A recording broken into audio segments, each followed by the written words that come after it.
Kia ora, friends. Welcome to Manifestors Unite, your channel for manifesting and meditation and all things Wairua or spiritual. I am Carmel Riley. I am your host. I am from Aotearoa, New Zealand, and I teach manifesting through slow brainwaves, so meditation. I teach galactic or sun astrology, and I teach you how to realize your soul purpose on Earth. Because if you don't know this, and you're watching this and hearing this for the very first time, you left yourself clues in the sky when you incarnated into your beautiful physical body, into your beautiful physical life. You knew that it was not going to be easy. You have a life, an energy force that is full of play and joy and happiness. But what we do is we give ourselves reasons not to see that. So I am here to help you in those moments when you forget who you truly are. So welcome, friends, welcome. In this video, I'm going to talk to you about Sun Astrology or Helio-centric astrology, because it is the 1% of astrology that is out there, and it is part of this new galactic wave. What do I mean by that? So if you're Aquarian or if you are a Leo from the Southern Hemisphere, then this will resonate with you because we are in the Aquarian age. We've had a big shift of this planet, dwarf planet Pluto, that has come bang smack into Aquarius, and we're all going to be shaken up. And how do we know that this is taking effect? Well, I'm speaking to you on a computer, you're listening on a mobile or a PC or some form of computer, some form of digital device. That is a galactic age. It is all things AI. It is all things digital. It is the conscious collective mind. It is the rising of New Earth. That is rising of New Earth are people who are expanding their consciousness, who are weaving the river of Wairua. Wairua means two rivers. The first river is the physical one, which we all understand. We walk on the earth, we live on the earth, we live in our cities, we live with our families, we live in our tribal connected communities. We are part of the great internet sharing information on YouTube. But what people forget often is that we're also part of the universal river, the beautiful flow of spirit that winds through your physical body. And how do you know this? Easy. 70,000 thoughts per day. 70,000, do you get that? That's a vortex of thoughts, of non-physical thoughts and feelings, emotions. You can't see them. That's the easiest way to explain Wairua. So if you look around me in this beautiful bush, you look around here. So this is a big part of my practice of astrology, which I'd like to explain to you really simply in the various simple terms in a few moments. The whole point of astrology in our culture is to connect with the stars above at the time of day and your place on the whenua out there. See, there's all those beautiful trees on the whenua, the ngahere, the forest. So you bring this down. And the reason that we experience so much expansion with heliocentric astrology is because the sun is our central star. Okay, we orbit. Earth is a tiny speck that takes 365 days to orbit in that rotational spin slightly to the left. We are rotating around the sun. The sun is actually a star. It's a very big star, and it's part of a connected network of other celestial objects. So in heliocentric astrology, you put the sun as the central part. And this is like soul consciousness. So it's a lot easier than planet or geocentric astrology, where you are on Earth and making sense of those objects along the zodiac. So that's along the sun's path. So you're following what you can see, the objects through the sun's path, which obviously is shorter in winter for you in the Northern Hemisphere. And us in the Southern Hemisphere, we're experiencing summer, so we're the opposite. One of the challenges with geocentric planetary focused astrology is that you have a limited sphere. So you're only following the sun's path. And it's very physical. And also it doesn't make sense for us down under because the Northern Hemisphere zodiac year starts on the 21st of March. In Aries, it starts with Aries. But for us, down under and in the Southern Hemisphere, the very first day of March on the UTC, on the Universal Calendar, is actually the very first day of autumn. I know you guys call it fall. Down under, we call it autumn. And so there is this natural duality, this natural polarity that exists if you're under a Southern Hemisphere. The system just doesn't make sense. An additional reason is that because of the precession of the equinoxes, okay, so the movement of the sun, that actually what we're looking at with astronomy, so what you can see with your eyes, is actually shifted. And so the planets are out of alignment for what you can observe.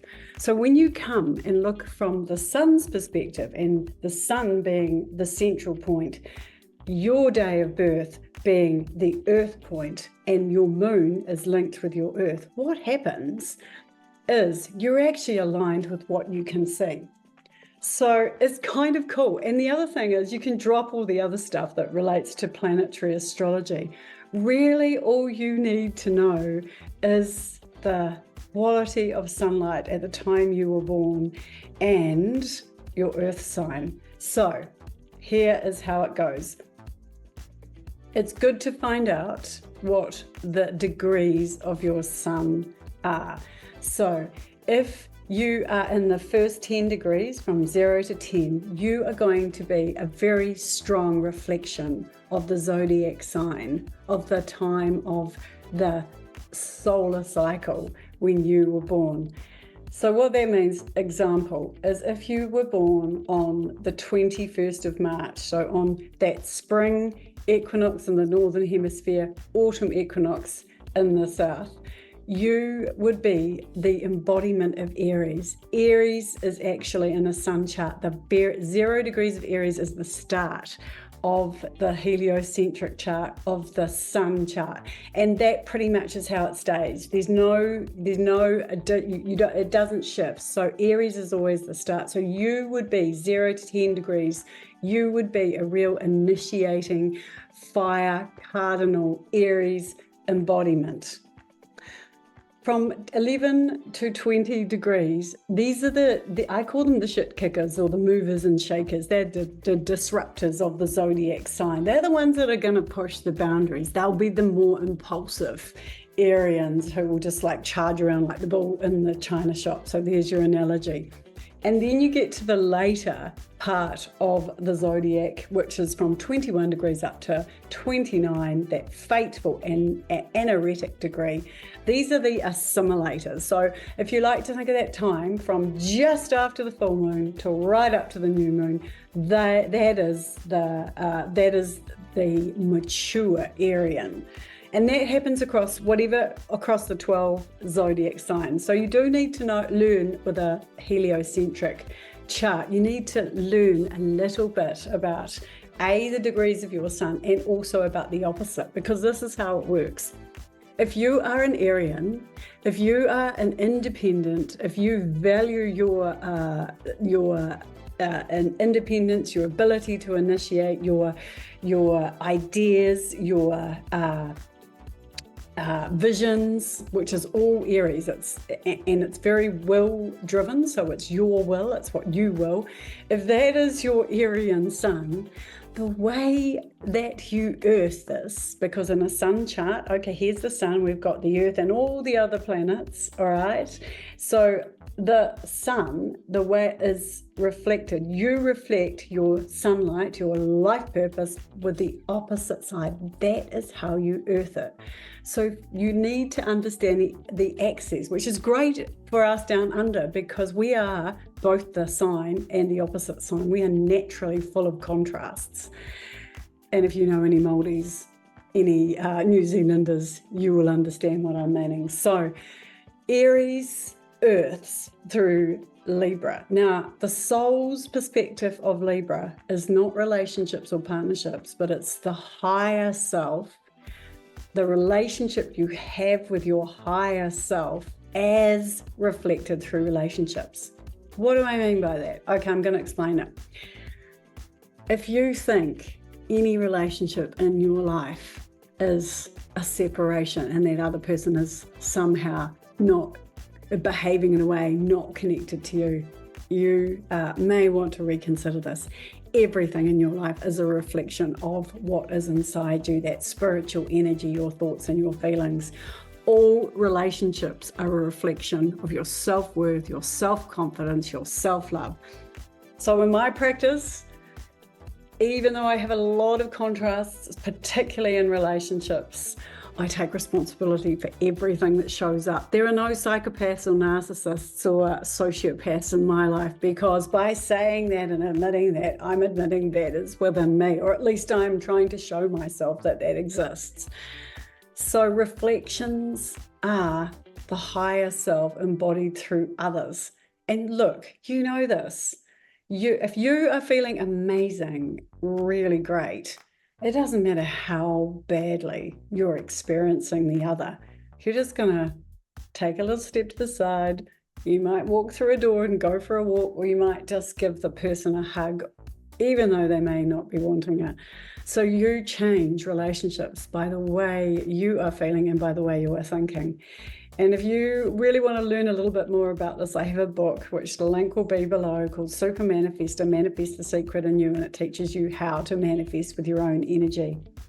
So this is what you learn with Helio-centric. You learn your sun, you learn how to earth it. Again, another example, if you're a Leo, okay, you're going to take that desire to lead, to manage, to stand on stages and perform, to stand in the spotlight, to just naturally be charismatic. You're going to earth it in the opposite sign. You're going to earth it in groups, in consciousness. You're going to learn how to work with consciousness, not to rush in and demand that people do things, direct them all around, but actually learn to stand as part of the crowd, to contribute, to be a good friend, and not a showcasing, kissing mirrors kind of friend, but a supportive, a nurturing, giving a little bit of love all around the place instead of just to that immediate circle. So that is how the Leo earths in a heliocentric chart.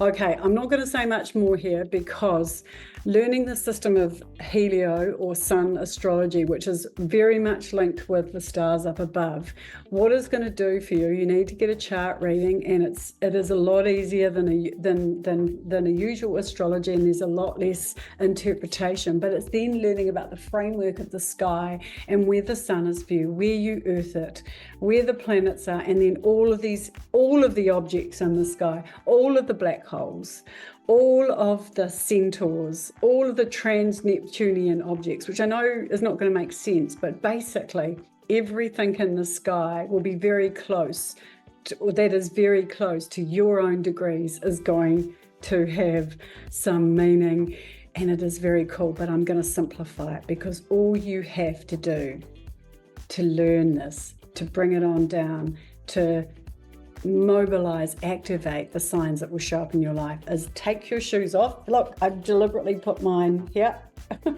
I've deliberately got bare feet. Go and stand on the grass, or go and stand on the beach in the evening and look up. Now be wise, don't be like me and ask the whole sky to come down, but just look for one star. If you can find your planet, so each sign has a ruling planet. Aries, it's Mars. If you can find Mars in the sky, awesome. That's a great way to start. And you just want to start here, because it's all about you, okay? And then in your meditation practice, you are going to go to the sun. And there's another video that explains how you get to the sun, but you really want to find your own sun meditation and the flavor of your sun. So if that is Aries, it's going to be the very beginning of spring. You've got spring sunlight. You really want to learn this. And then it's about earthing. So you are going to learn so much. And there are some amazing heliocentric astrologers or galactic astrologers.